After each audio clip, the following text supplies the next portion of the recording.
Hello and welcome again to episode 82 and a half of Green Herb Gaming, part 4 of my Outlast 2 gameplay. My broadband went off and back on again.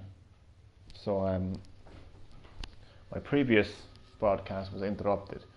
Anyway, so I'm still inside this flashback scene. So yeah, the main character, Blake Langerman, gets these flashbacks now and again randomly throughout the game of his childhood when he was in this school, and it's centered. These flashbacks are centered around his friend Jessica. Look closer. What do you mean look closer? What the hell? Something is clear. Don't fuck with me now. This is the fucking Easter egg of the scary maze. Don't fuck with me now.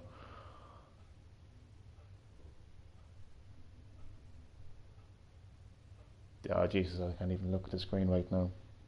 Something is gonna happen. Like I just know it. Like unless it's a hint of where to go, really. And if it is, I'm not going to be able to remember that, like, so. Okay. I don't get it.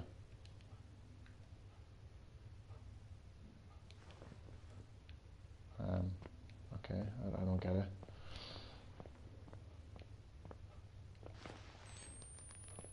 Right.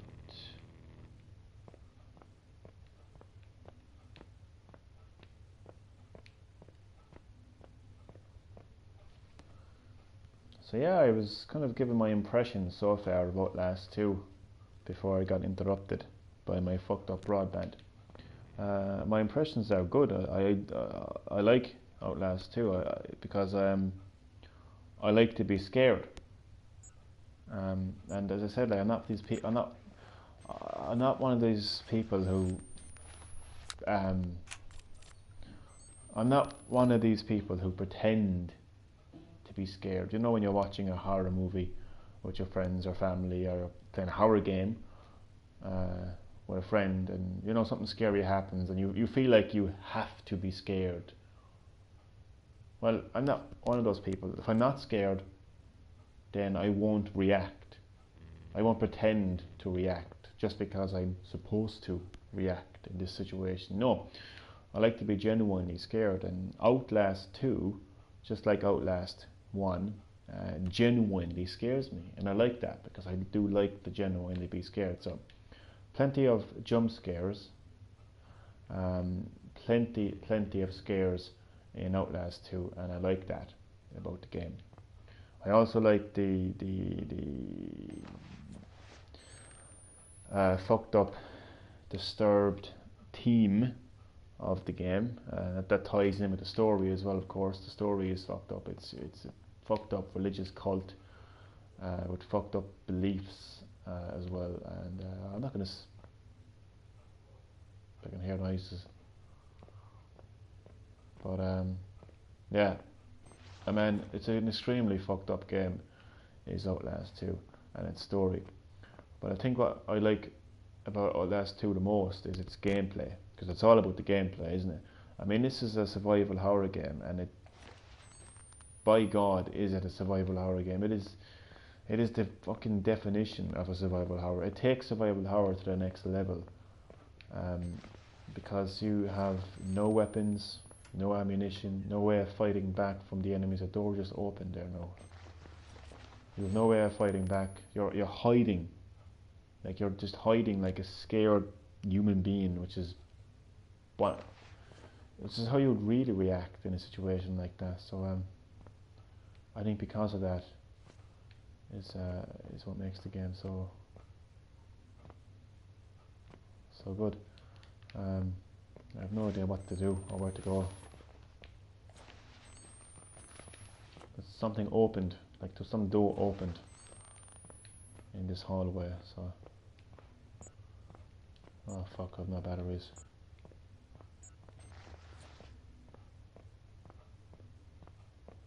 And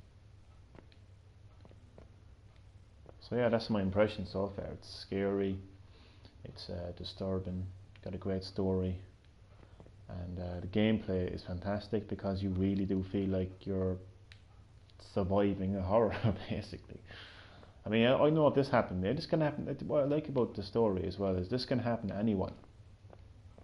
Okay, I mean, anyone can find themselves in a situation like this. Anyone can find themselves caught up in, um, caught up in a religious cult. Um, you know, and before they know it, they're running away from some crazy maniac. You know, with an axe. You know, trying to kill you, saying, you know, this is all in the name of God. You know, this must be done. You know, anyone can find themselves in a situation like that. I mean, ISIS are doing that 24/7 for God's sake. You know, ISIS are beheading people. You know, and when I say people, I mean children, women, all sorts of people. They're shooting people, bombing people. They're killing people in the name of, in their opinion, in the name of God. So ISIS is probably the most fucked up religious cult in the entire world, and you know it's probably the biggest religious cult because people can say that it isn't religion, but I'm sorry no. But when you're shouting God, because Allah is God, when you're shouting God and in the name of God, when you're killing people, then you cannot say that it's not religious. It is 100% religious. So I think ISIS is actually one of the biggest religious cults in the world. So you can find yourself in this situation. Anyone can find himself in the situation that Blake Langerman finds himself in this game. He's caught up in a bizarre religious cult. Now at the moment he's caught up in a flashback of his past. But yeah, man, this situation can happen to anyone. So that's what makes it even more scary. So if we were in that situation, like me and you, like we're not going to have any weapons, you know, we're not going to have a gun, we're not going to have a hammer, we're not going to have anything like that. We're just going to have our wits, our basic instincts, and just our will to survive, really. So we're going to be hiding and running and, you know, stuff like that. Okay, this computer, there's something about this computer I'm going to have to figure out how to do this. Is this some kind of a clue or something? Like that maze, is it a clue? Or what the fuck is it supposed to be? Because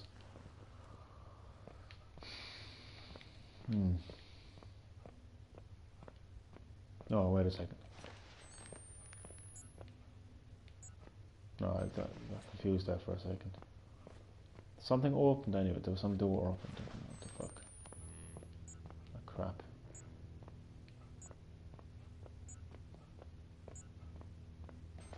Well, this is the longest flashback so far, anyway.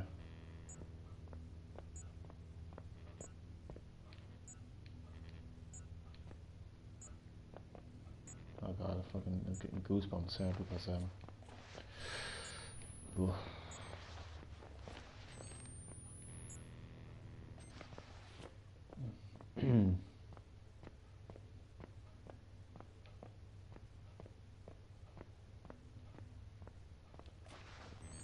Oh, wait a second, I can... No, I thought that was... I thought I could jump through there, I didn't realise. Okay. I just thought for a brief second that the glass was broke or something. I thought I could jump through. Okay. Obviously I can't. Alright, like where do I go?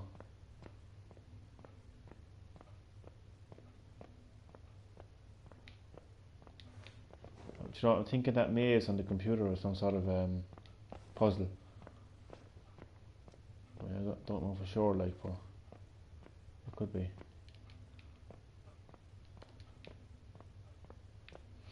Now, this is the longest flashback in the world.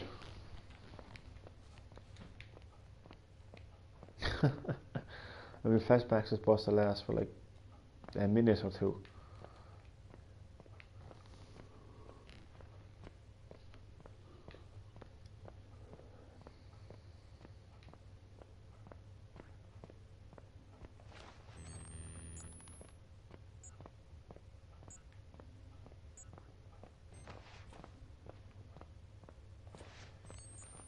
Oh, for fuck's sake.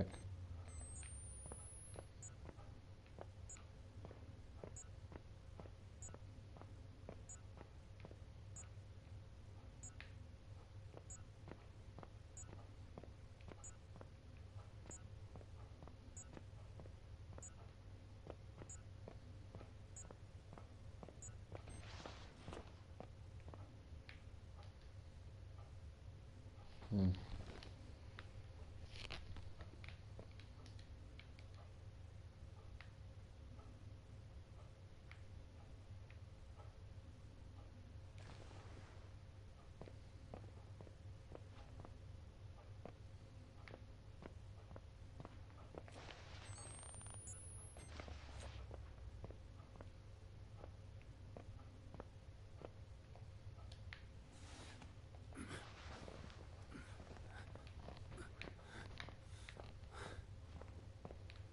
Where the fuck am I supposed to be going?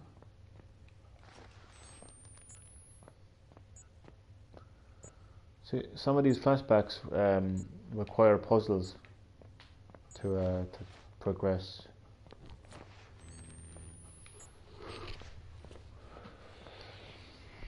I think that computer has something to do with it, like, but I don't know.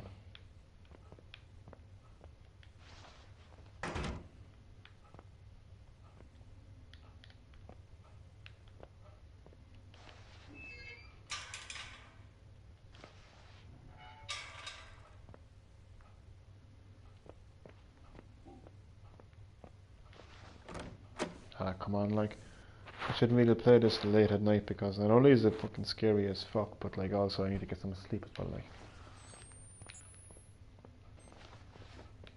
So I think as soon as I finish this flashback, I think I'll turn it off and get some sleep.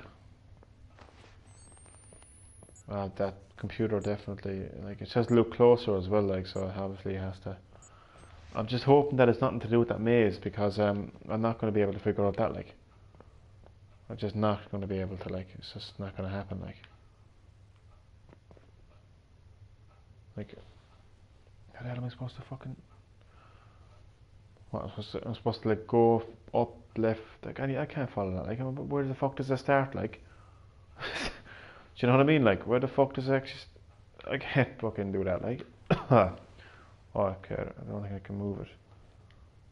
Okay, let me just wait until that thing pops back up again.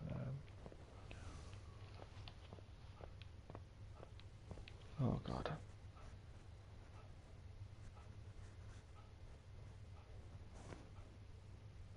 It's probably an Easter egg.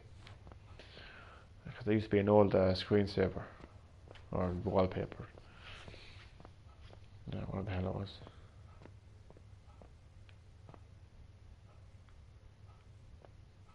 Alright.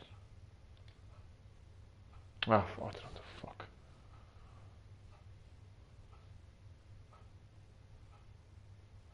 Unless I just wait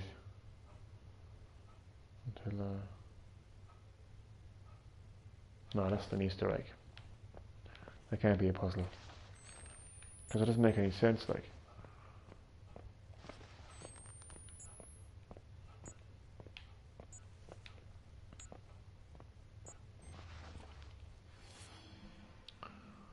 Oh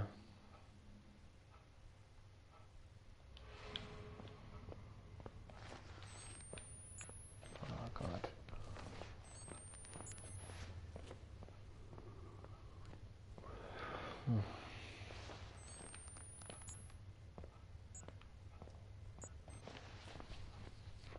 Come on, like.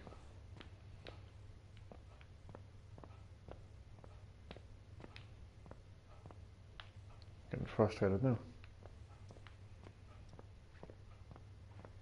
I want to go to bed, like.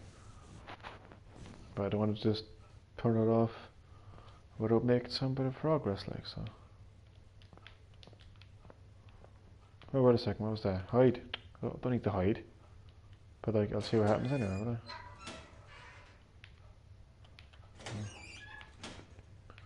Right, why is it just one locker you can hide, like, it doesn't make any sense.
Hmm.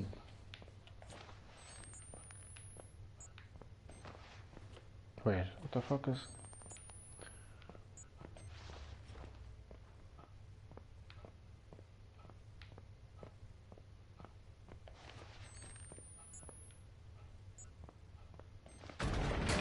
Oh god. The fuck? He's right.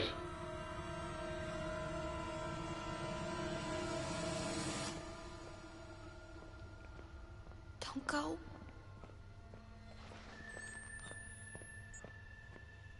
Fuck.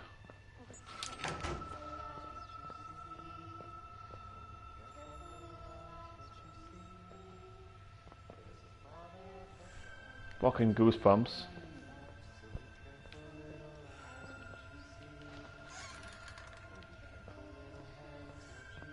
Oh god. Ah, not again.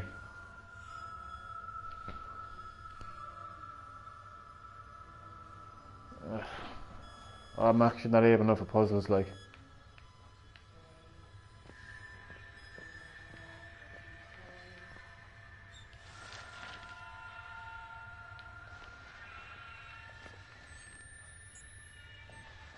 What is it?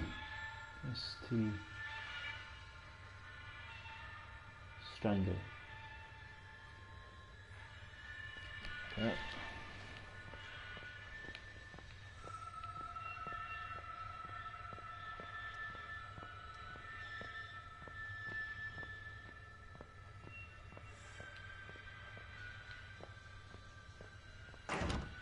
Jesus.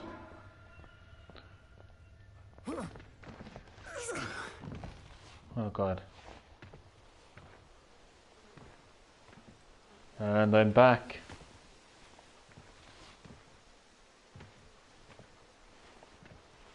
See how quickly... Oh god. No! No! Let go! Fuck! Give him to us! Fuck, let us have him! Fuck off! God damn it!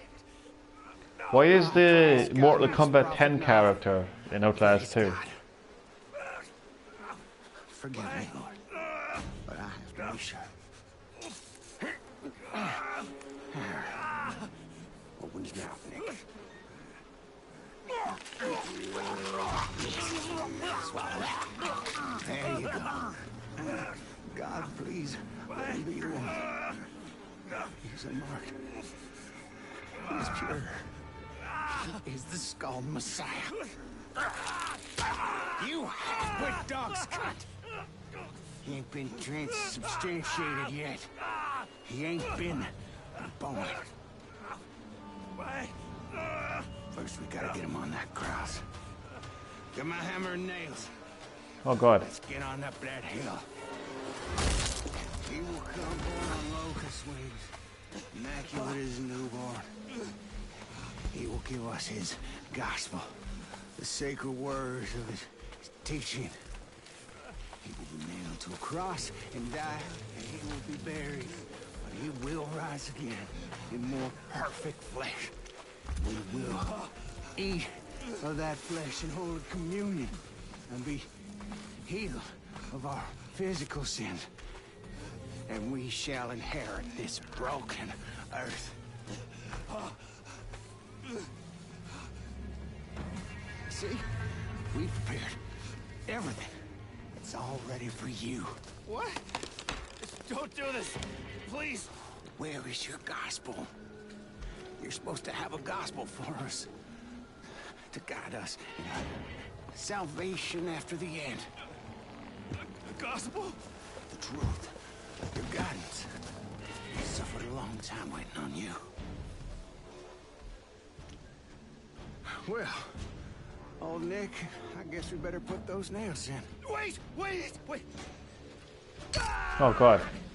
Jesus.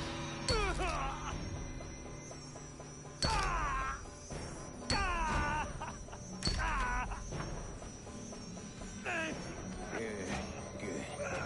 That wasn't so bad, was it? What's this? Nick, hand me that. Is that a camera? A wreckage. Of course. How could I not see it? A modern Christ would use a camera, not a book. This is our gospel. How could I not have known? Lord, please forgive me for doubting you. There is no suffering that I do not deserve. I am a worm, festering wound.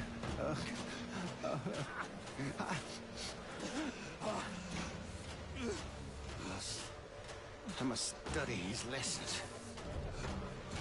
Drive the other nail in and hang him up. No! No!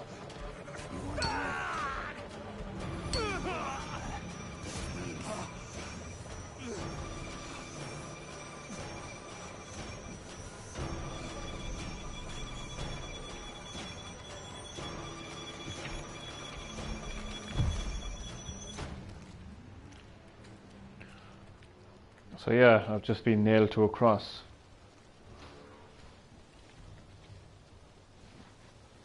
Be interesting to see how we get out of that one.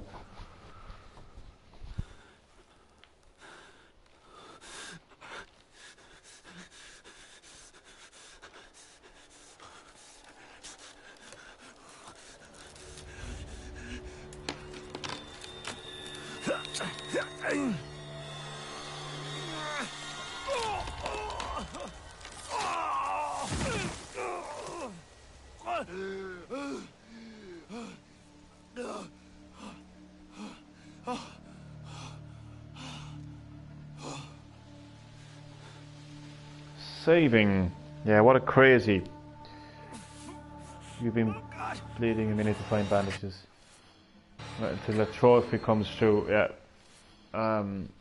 What an absolute crazy, bizarre, disturbing game. You know, when at least like disturbing, bizarre, crazy, fucked up theme of the game, that of course ties into the story as well, because as I said, it's all about this crazy religious cult called the Temple Gate. It's just your typical crazy religious cult. I mean, Charles Manson kind of type. You know, they just believe in their own little what am I saying? They just have their own little beliefs, really. Like, you know, they read the Bible and they just get their own little kind of. They have their own take on the Bible, to say the least. I spoke earlier about ISIS, and ISIS are essentially a religious cult, and nobody is looking at it from that point of view. I mean, they're called terrorists, which they are. You know, they're called many things, but nobody calls them a cult. And it's exactly what ISIS actually are. Because what is a cult? What is a religious cult? What is a dangerous religious cult, like the religious cult in this game, Temple Gate? Well, they're essentially, give you a little a quick summary of some of the things that Temple Gate do, this crazy religious cult in Outlast 2. They kill children, they kill unborn babies, they kill people of all ages, they will nail you to a cross. That's just a snippet of some of the crazy things that the Temple of Gate followers will do, all in the name of God, because they genuinely believe that they're doing this for God, because they have their own take on like Christianity in this game. Okay, but this is, you know, this is not just fiction. Like, this happens all over the world. You know, look at what Charles Manson did, and other crazy, bizarre, you know, Christian religious cults. But it isn't just Christian. It isn't just Christianity. Like, people say that ISIS is not religious. It is 100% religious, and it is about religion for them. I'm not talking about genuine Muslims and the genuine religion of Islam. I'm talking about a religious cult. People who read the what the hell is it called again? Read the Muslim Bible, the Quran or what the hell it's called. They basically ISIS are beheading, children, women, people all over the world, bombing them, killing them, and they're doing that in the name of God, Allah, which is basically Muslim for God. They're doing all those things, crazy, evil things in the name of God, because they are a religious cult. That's essentially what it is. So that's how disturbing, twisted, fucked up, and crazy Temple Gate is in Outlast 2. Temple Gate being the religious cult in the game, and they get up to some crazy things. As you saw, just got nailed to a cross. To do all that in the name of God. And it's all basically their prophet, the leader of Temple Gate is Sullivan Knott, and he is brainwashing his followers into doing these things, and he's telling them that it's all in the name of God, kind of a thing. And so that's just little kind of background behind Temple Gate, the crazy religious cult in this game. So story is just, I like the story. I think it's interesting, because I think I'll actually get to that in a second, actually, because I'm going to wrap up part 4 of my Outlast 2 gameplay. So I'm going to wrap up again with my impressions that I gave in the previous video before I got interrupted. I like to be scared. That song's kind of crazy, it sounds kind of bizarre, but I genuinely like to be scared, and genuinely being the main word there. I don't like to pretend to be scared. I don't like to pretend to be scared just because it's the appropriate thing to do in the appropriate situation. Like, I don't want to be watching a horror movie with a friend or a family member, and a scary part happens in the movie, and if I'm not genuinely scared, I don't want to just, and the person beside me mightn't be genuinely scared either, but they just feel inclined to say, "Oh, I got a fright." Like, I'm not going to pretend to be scared. I don't like to pretend to be scared. I like to genuinely be scared, and so that's why I like, horror games like Outlast 2. So Outlast 2 is, let me tell you, Outlast 2 is genuinely scary. It genuinely scared me at least 3 to 4 times in just part 4 of my Outlast 2 gameplay alone. I think overall I've gotten at least 10 to 15 scares, like major scares. That isn't to include minor scares. So I've gotten at least 10 to 15 major jump scares in Outlast 2. So what I like about Outlast, like the Outlast series, basically Outlast and Outlast Whistleblower and Outlast 2, is they're games that genuinely scare me, and that's the icing on the cake for me. That's what I like about the game most of all. Other than that, then just the gameplay, the gameplay,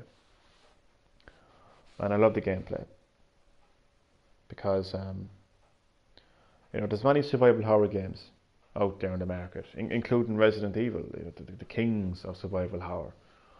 They do their own thing, they invented the genre. They take the genre in whatever direction that they want to. They do their own thing. They're their own thing. They invented the survival horror genre. It's their brand, so to speak. They do their own thing. But Resident Evil, even Resident Evil 7, you have weapons. You have an axe. You have a pocket knife. You have handgun, shotgun. grenade launcher. You have weapons. You have a way to combat the enemy. So if there's an enemy coming towards you that's scary as shit, you know, freaky looking monster, scary looking enemy coming towards you, you have a way to combat that fear, to combat that enemy. You know, that's simple as that. And that's in games like Silent Hill, minus Shattered Memories, by the way. It's a fantastic game in the Silent Hill series.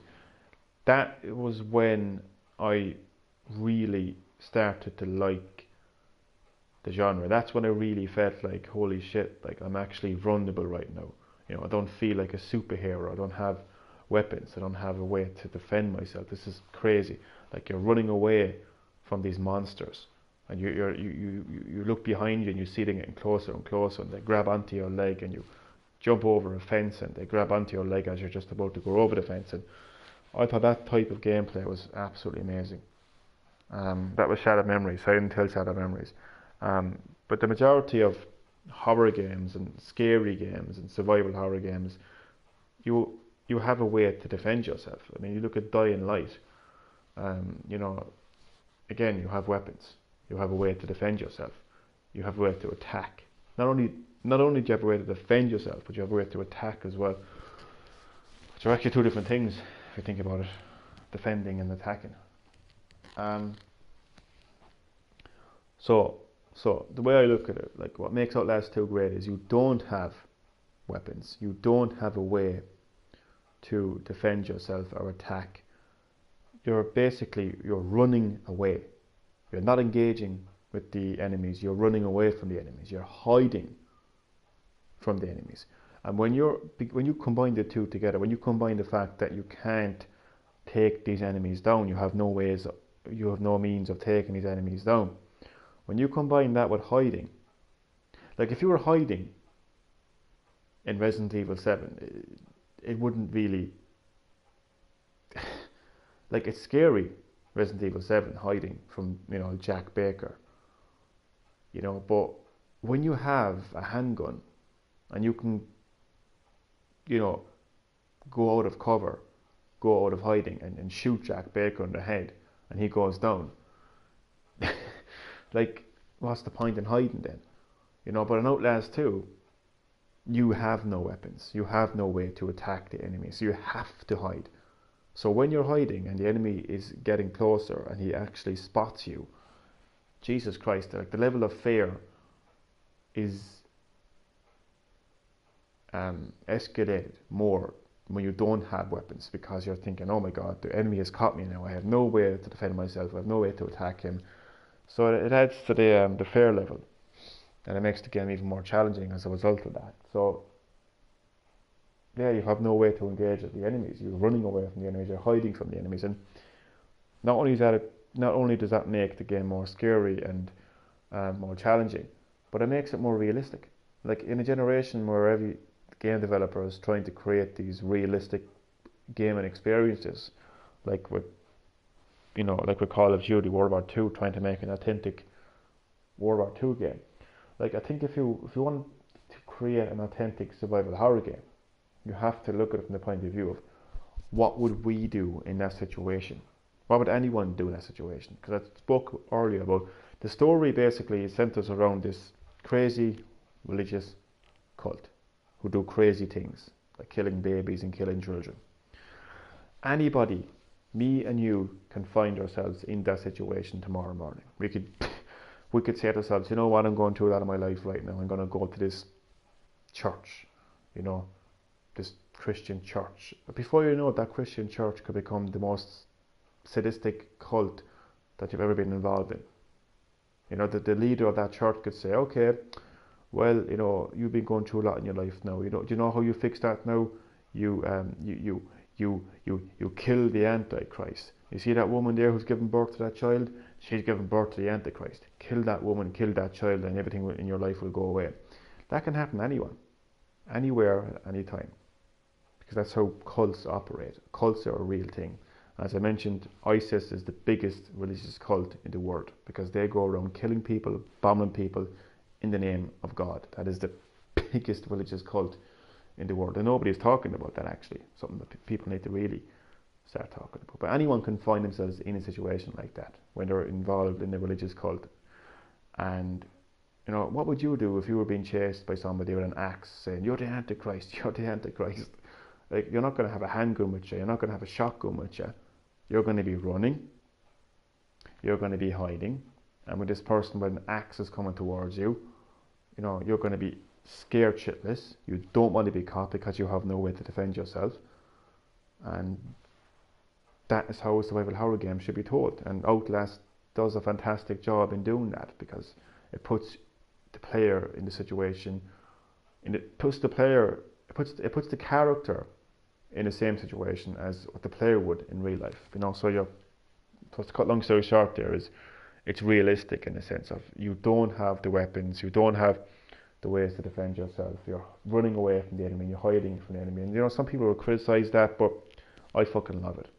I think you make games like that, and I'm happy with that. So the gameplay, I love it. I've already spoken about the story, but the overall theme of just, it really captures that feeling of you're just involved in this crazy religious cult. They're just talking complete shite.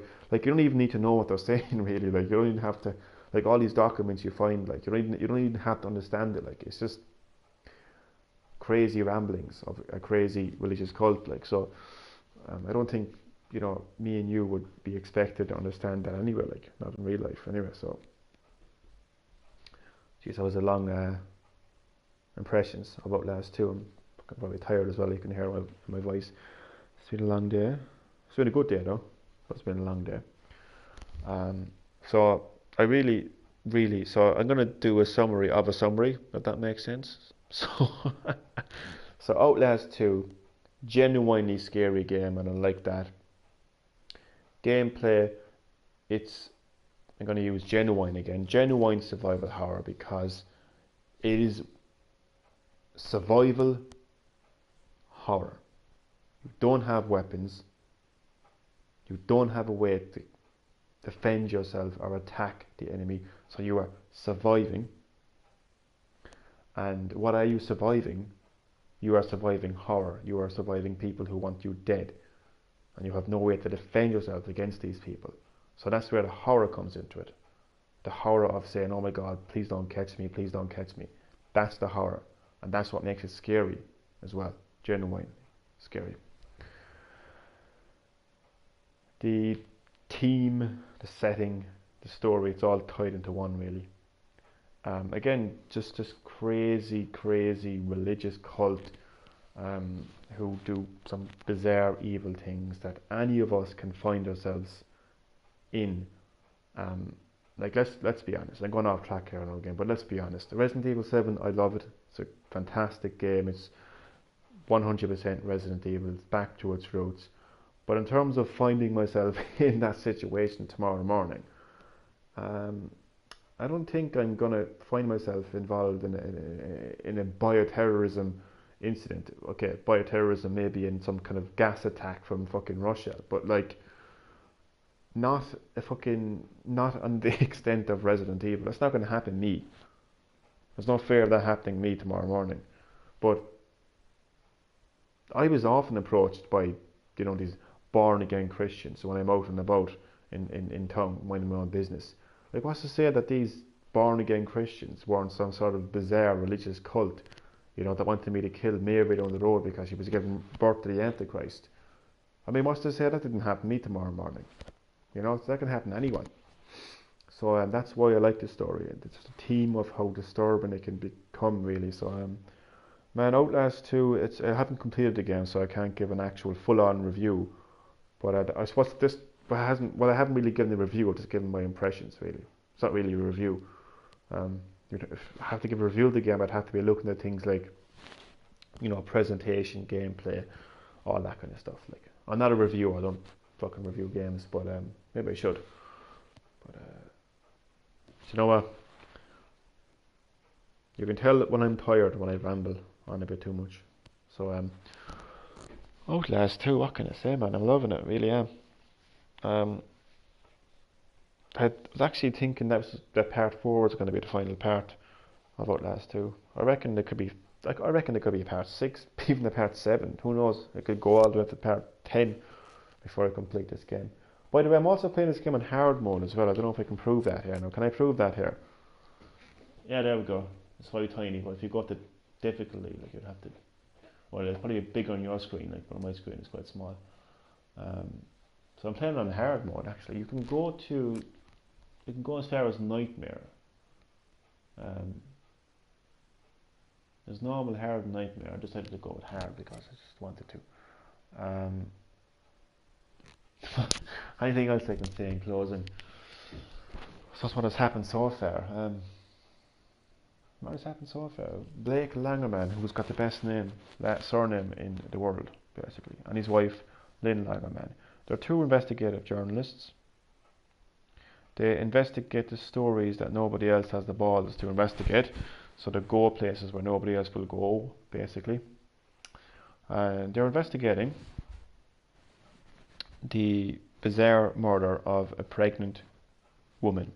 And apparently it's impossible, like it shouldn't have happened or whatever else. So they're trying to figure out exactly what happened. And they find themselves in the Arizona desert.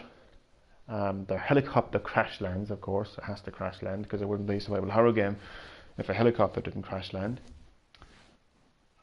And I suppose, like, from that point onwards, things just get very, very bizarre. Your wife gets kidnapped by this crazy religious cult called the Temple Gate. Their leader is Sullivan Knott, and they just have wild what's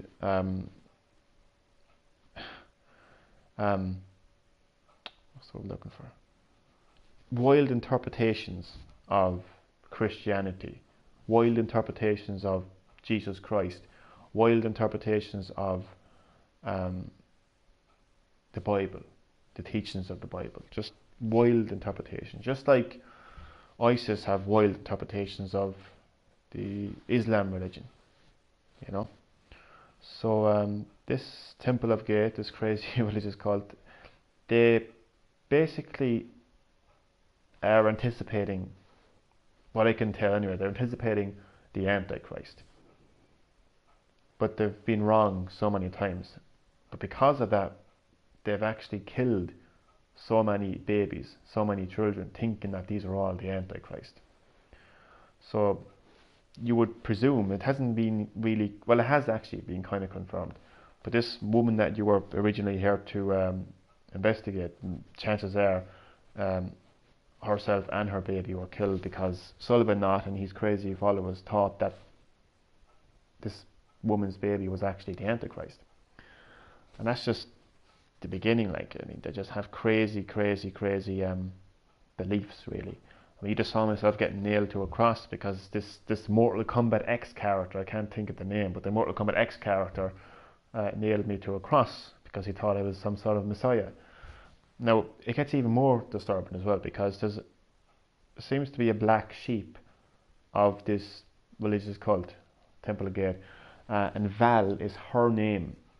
She doesn't agree with Sullivan Knott's teachings, but it's not like, oh, I don't agree, I'm going to go home now, I'm going to go back to my Baptist church and sing Kumbaya. No, she doesn't agree in a sense that she's going to take it to the next fucking level. Like, I mean, you thought Sullivan Knott was fucked up. Well, this Val character is just 10 times worse. So she just really is. I mean, the people who follow Temple Gate, the people who follow Sullivan Knott, actually run away from Val, scared of Val. I think Val is a name anyway. So she's a very strange one. Currently, she has my wife. Actually, she has my wife. She, I think, is actually protecting the so-called Antichrist. By the way, my wife could possibly be pregnant as well. I don't know how that's possible, but that could be a thing. So yeah, because of my character Blake Langerman and his wife Lynn Langerman, because of our crazy investigations, that's the situation we found ourselves in, basically. Just crazy religious cult. And I'm trying to make my way to the mines because that's where my wife is. And I think Val is going to be like the last boss or something like that. But there's no real boss in Outlast. Like, you're obviously running away and turning on generators along the way as well. So that's kind of where I am. So just basically giving a recap of my entire gameplay so far. And as I said, many jump scares along the way as well. And I'm absolutely exhausted now. So what I would say is I would recommend this game to anyone who genuinely likes to be scared and who likes kind of an interesting story, especially a story that any of us can find ourselves in. So you know what, for an independent game that Outlast 2 is, even though Outlast Trinity, no, it's not called Trinity. Is it called Trinity? Outlast 1, 2 and, well, Outlast 1, Whistleblower and 2 are actually distributed by Warner Brothers Interactive. So I don't know how much of an independent game it is in that sense, but I know that the downloadable game is independent anyway. But for an independent game, I think it's fantastic. Like, again, like Resident Evil 7, it's fantastic. I love it. It's one of the best Resident Evil games out there. It's true Resident Evil. It's true survival horror. But again, I love independent games, and the reason I love those games is because they do things their own way. They go in their own direction. I mean, they take survival horror to the next. Outlast takes survival horror to the next level in the sense that, again, like, you don't have any way to defend yourself. It's one thing when Capcom go back to the roots with the Resident Evil series and say, okay, we're going to give you limited weapons, we're going to give you limited ammunition, so you don't feel as overpowered. Well, Outlast say, well, we're not going to give you any weapons at all. You have nothing. You know, good luck. I mean, that's what I like about Outlast 2, you know, more than anything else really, I suppose. And it is genuinely scary as well. I think I've said that about 10 times so far. So, I feel like I could talk for the whole I feel like I'm in a podcast, but I'm the only person talking. Crazy feeling. I think I'll save and exit as well, I'll do. Save and exit. So, no, it really is a good game, though. I like it. So that has been part 4 of my Outlast 2 gameplay. It's been episode 82 and a half of Greenhub Gaming, because the last one suddenly interrupted. There'll be many more. I'm guessing many more Outlast 2 gameplays in the future. So stay tuned for more. Good luck and sleep tight.